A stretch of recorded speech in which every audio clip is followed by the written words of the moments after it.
Whether you're a professor at a university of magic, teaching your students profound lessons in the arcane, or a grizzled battle mage, hurling fireballs across countless battlefields, if the study and pursuit of magical knowledge is what drives you, the mighty wizard is your perfect class. Welcome back, travelers. I'm glad to see you made it. I'm Kolo, and today we're going to take a look at the lore and abilities of the wizard class in Baldur's Gate 3, as well as a few comparisons to its D&D 5th edition counterpart, just for a bit of added fun. Wizards are unique amongst the spellcasters in Baldur's Gate 3 in that their main casting ability is intelligence, with the other caster classes using either wisdom or charisma to determine the accuracy and damage of their spells. This is something you'll need to keep in mind for the purposes of gearing, as well as multi-classing, should you decide to do so. At 4th, 8th, and 12th level, you'll be able to select a feat for your wizard.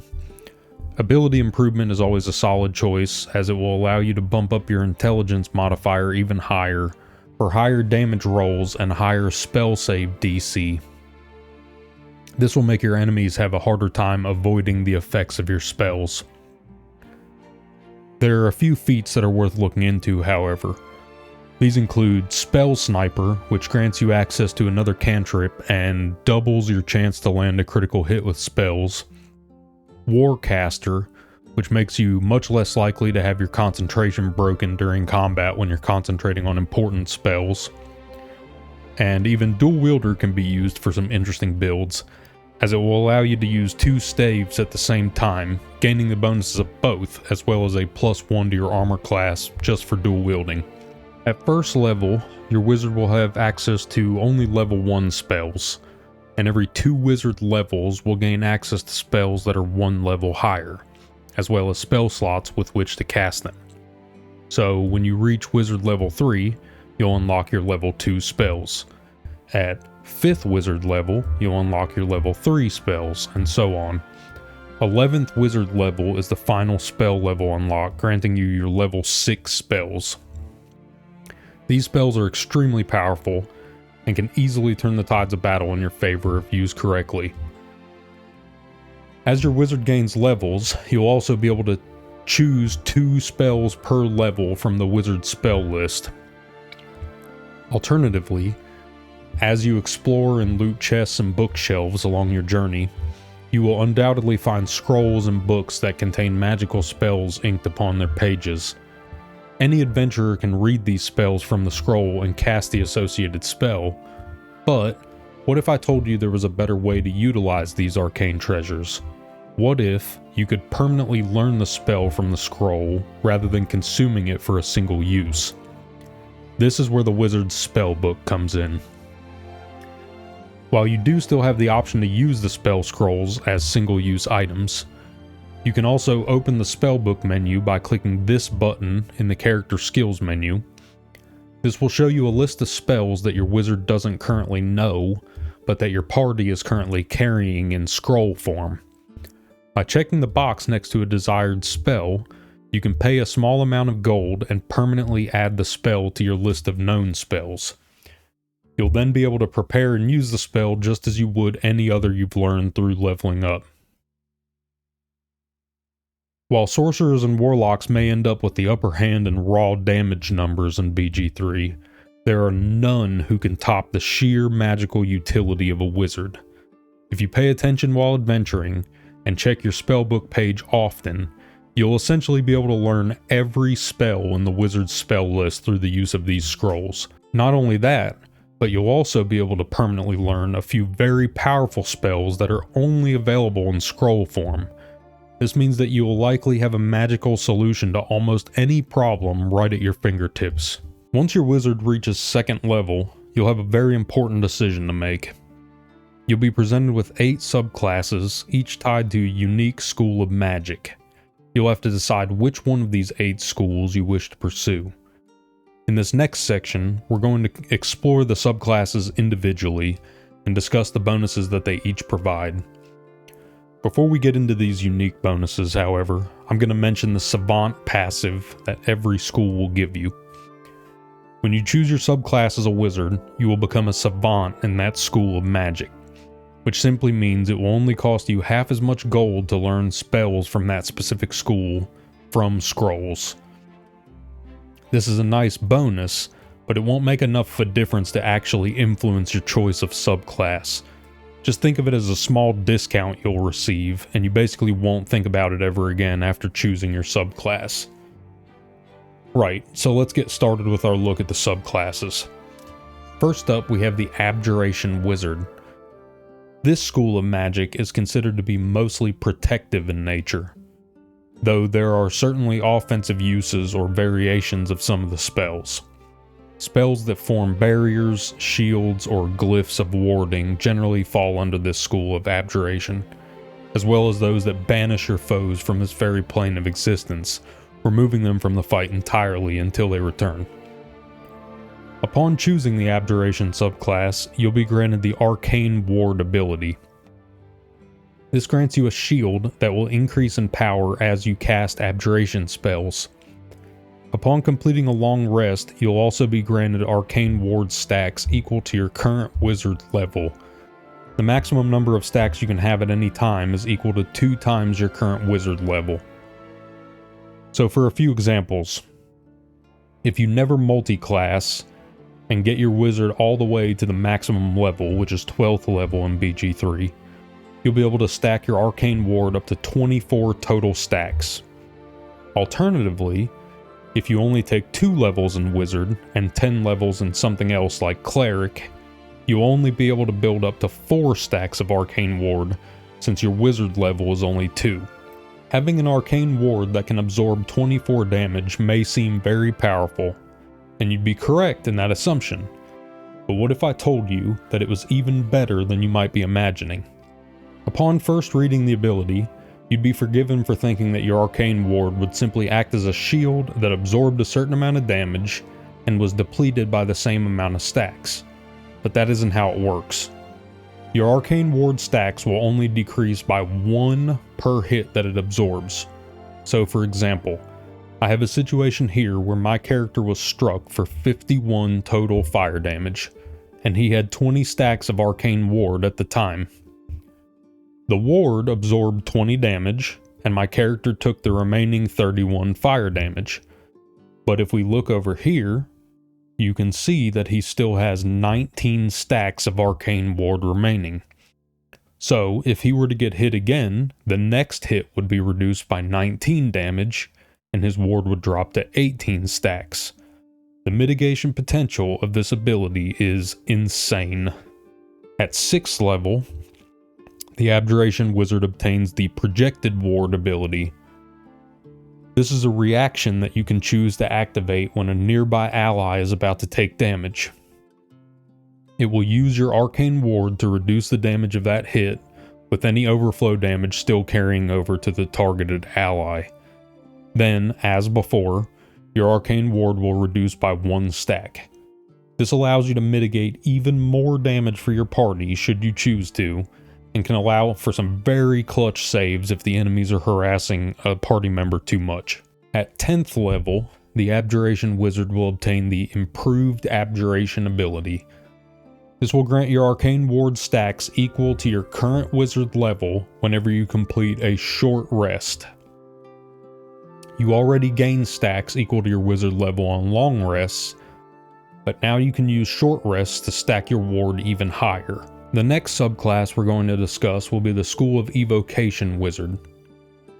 The spells in this school are generally of a more destructive nature, such as hurling explosive fireballs or calling down frigid ice storms to damage and destabilize your foes.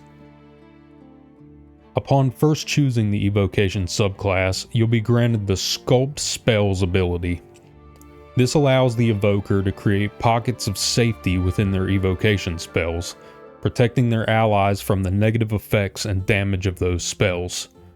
This allows you to cast that fireball directly on top of your teammate in order to hit the enemy standing next to them, without worrying about your ally being blown to bits as well.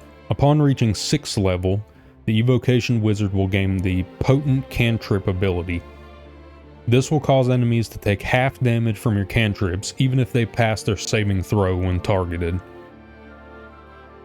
The 10th level ability for the Evoker is Empowered Evocation. This will add your intelligence modifier to the damage roll of any evocation spells you cast.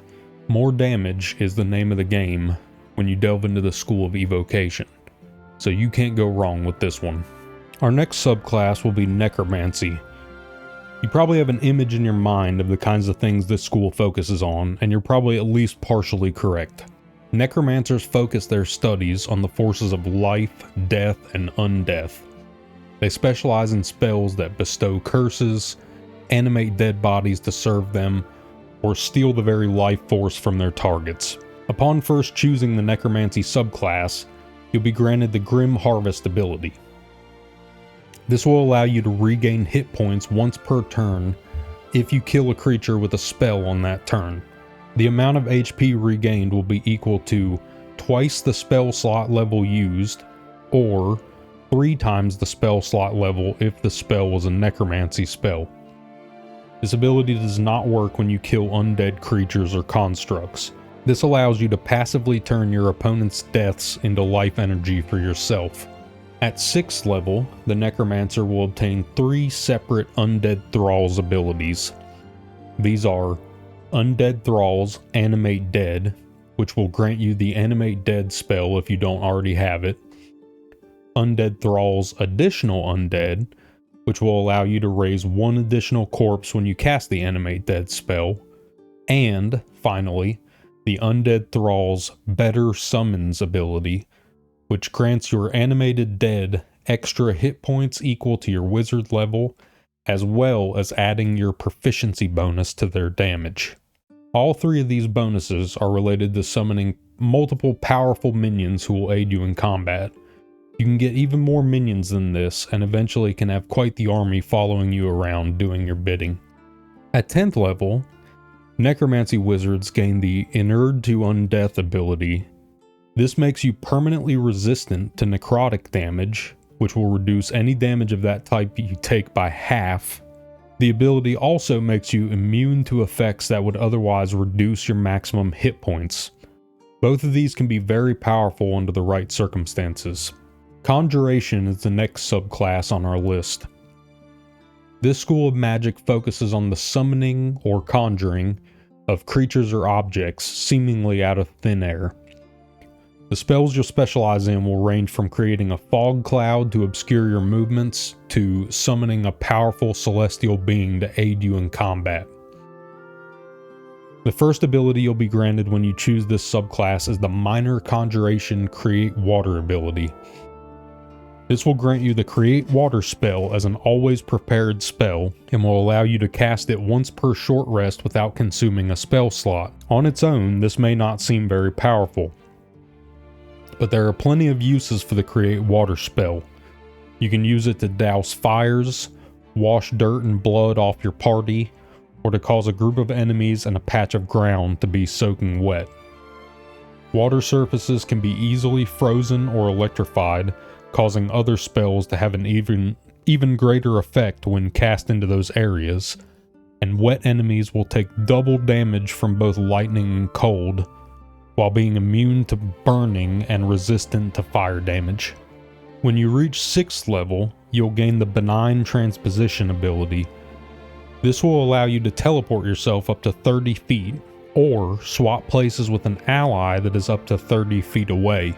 After you use this effect, you will need to either complete a long rest or cast a Conjuration spell of level 1 or higher before it can be used again.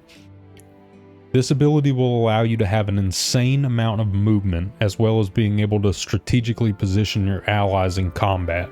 At 10th level, the Conjurer will receive Focus Conjuration. This ability will stop your concentration from being broken by damage if you're concentrating on a Conjuration spell. This can be a very powerful effect if you utilize it to its fullest capability, and can even save you from needing the Warcaster feat. This opens you up to possibly take other feats which might further improve your damage or health. All in all, The Conjuration School has some very potent and powerful concentration spells. By making proper use of these, you can single-handedly turn the tide of a battle by conjuring an arcane gate for your teammates to travel through, or summoning a field of twisting black tentacles to grab and strangle your enemies. Just remember, if you get caught in the tentacles yourself, the damage isn't going to break your concentration at 10th level and above, so you might just have to manually end the spell before it gets the better of you. Next up on our list is the Enchantment subclass. The spells you'll study when you follow this path are those that involve manipulating the target's mind, whether to make them more friendly to you or to issue commands to them, which they'll have no choice but to follow. This is also the school of magic that Gale obviously canonically belongs to, and I won't hear any arguments to the contrary. Look at this friggin' head of hair, and listen to his charming dialogue, and tell me this man isn't an enchanter. He seduced the goddess of magic herself, for God's sake. The man has us all under a spell. The subclass bonus for enchanters is the Hypnotic Gaze ability. Once per long rest, you'll be able to use an action to charm and incapacitate a non-ally creature for 2 turns. You can then use further actions to extend the duration of this effect if desired. The effect will end if the target takes damage, however. There are a few uses for this ability, and I'm sure there are tons that I haven't considered, but it definitely isn't as powerful as some of the other subclass abilities on this list. At 6th level, the Enchanter will obtain the Instinctive Charm ability. This will allow you to, as a reaction, charm an enemy who is attacking you. The enemy must succeed a Wisdom saving throw, or they will have to choose a new target for their attack if possible. If they succeed on the saving throw, you won't be able to use this ability against them again until after a long rest. Being able to force enemies to change targets can be pretty strong, but it's also difficult to recommend this one over some of the other options you have available. Upon reaching 10th level, Enchantment Wizards will learn the Split Enchantment ability. This will allow you to target 2 creatures with enchantment spells that normally only target 1 creature.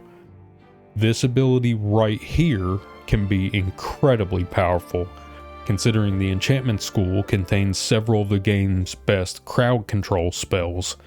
The ability to cast Otto's Irresistible Dance on 2 targets simultaneously should not be underestimated. Taking 2 targets out of the fight, even for a single turn, is a very powerful ability to have at your disposal. Our 6th subclass will be the Divination Wizard.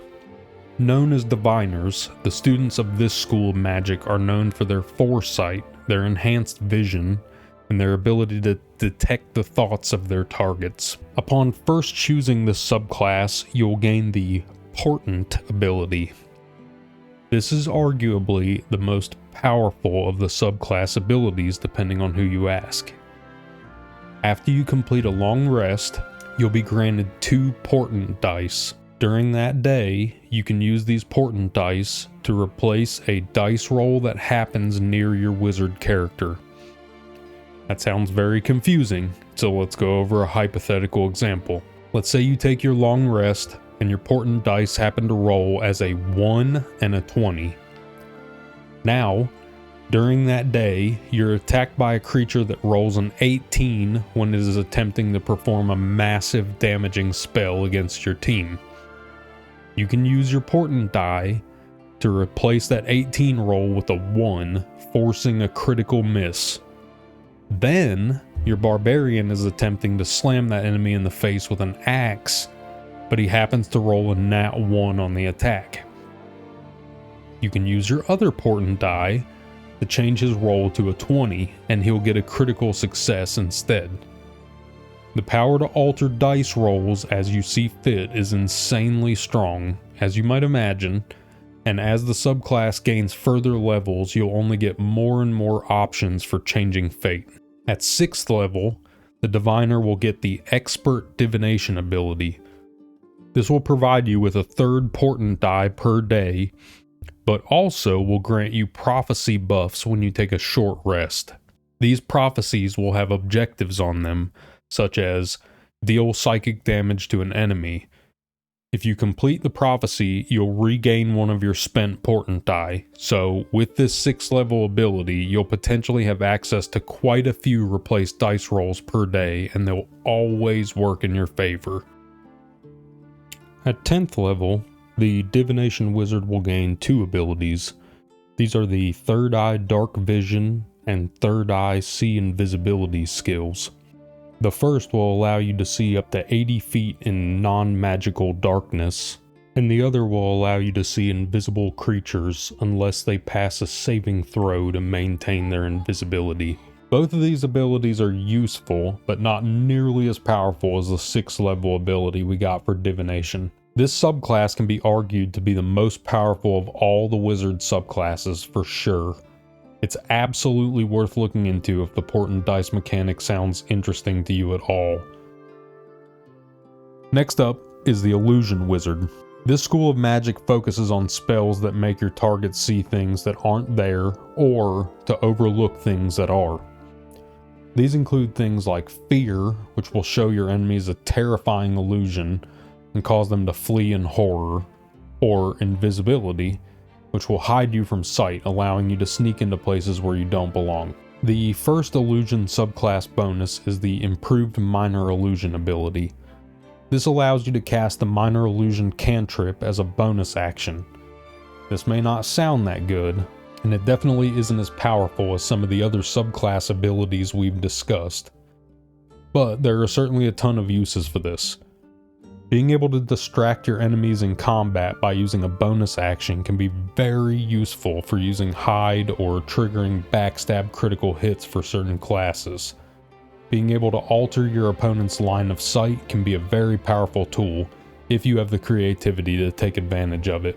The 6th level Illusionist will be granted the See Invisibility spell as an always prepared spell that can be cast without using a spell slot once per short rest.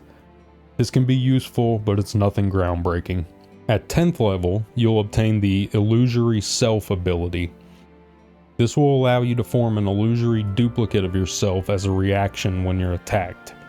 The duplicate will be positioned between you and the attacker and will cause the attack to automatically miss. This can be triggered once per short rest. Being able to force enemy attacks to miss is very powerful, but this ability doesn't hold up when you compare it to the Divination Wizard's ability to cause multiple misses or hits at will per day. And our final subclass choice is the Transmutation Wizard. Transmutation is a school that is defined by changing one thing into another.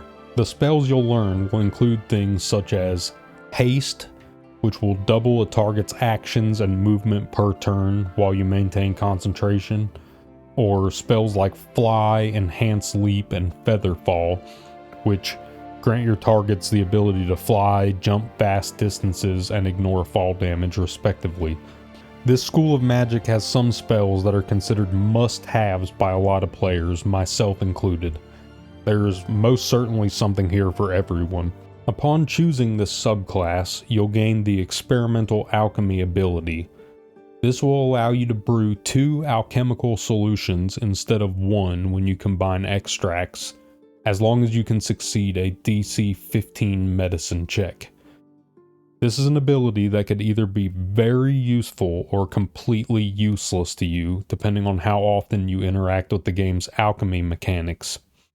If you're constantly brewing and using potions, poisons, and bombs, this ability could save you a ton of gold in the long run, but I wouldn't focus the whole build around it. At 6th level, the Transmutation Wizard will gain the Transmuter's Stone ability. This one's unique. It allows you to create a physical stone that will be held in your inventory and will grant the holder a permanent buff until the stone is either removed from their inventory or until you long rest. The stone can grant the holder 1 buff from a choice of 8. These include 60 feet of dark vision, proficiency in Constitution saving throws, movement speed increase of 10 feet, or resistance to acid, cold, fire, lightning, or thunder damage. You can hand this stone to any member of your party and they will gain the effects until it is either traded away or another stone is created or a long rest is completed. You can't create more than one stone at a time. There is apparently a way to use the camp stash to create multiple stones at once, but I've never tested this and I wouldn't build around it because it's likely a bug and it may end up getting fixed, but something to look into if you're interested. The 10th level ability for Transmutation is the Shape Changer ability. This allows you to turn into a blue jay, which has the ability to fly. This is one of the single most disappointing 10th level abilities out of every subclass on this list. The distance you can fly is not even that far, and the Transmutation School already has the fly spell within it. Depending on the story choices you make in the game, you may also gain no benefit from this spell, but I'm not going to get into those spoilers in this video. Just know that by the time you unlock this ability in the Transmutation subclass, you'll likely have no use for it. Turning into a bird is kinda cool though, I guess.